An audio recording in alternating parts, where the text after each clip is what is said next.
এই হচ্ছে গল্পের নায়ক গোলু ভাইয়া, আর এই হচ্ছে লেংটি ইঁদুরি। আজ গোলু ভাইয়ার জন্যই লেংটি ইঁদুরি বড় লোক, আর এই হচ্ছে তার বড় দিদি ধেড়ে ইঁদুরি, শুধু লোভী আর হিংসুটি, সব কিছু ছিনিয়ে নিতে জানে। লেংটি ইঁদুরি খুব দয়ালু, সবাইকে দান করে সব সময়। আর ধেড়ে ইঁদুরি শুধু সব চুরি করে নিতে চায়। একদিন সে চুরি করতে এসে ধরা পড়তে পড়তেও বেঁচে যায়, আর সে পালিয়ে যায়। এই দিদি একটুখানি দুধটা গরম করে দে না, গোলু খাবে। আমি পারবো না, নিজে করে নে। দে না, বল, আমার অনেক কাজ আছে।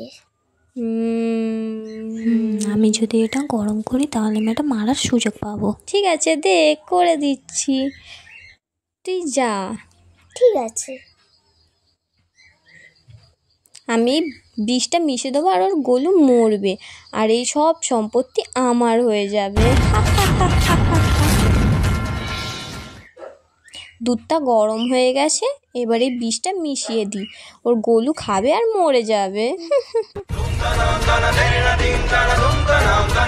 তাড়াতাড়ি মিশাই। এবার এই দুধটা খাবে আর ওর গোলু মরবে আমার হাতে। এনে দুধটা গরম হয়ে গেছে, খাইয়ে দে।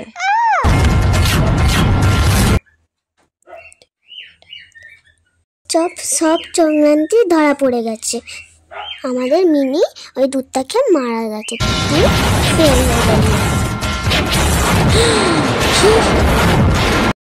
এরম ভাবেই তাদের গল্প চললো। ইঁদুরি কি পারবে ধেড়ে ইঁদুরির থেকে গোলুকে বাঁচাতে? লেংটি ইঁদুরির গোলু ভাইয়া।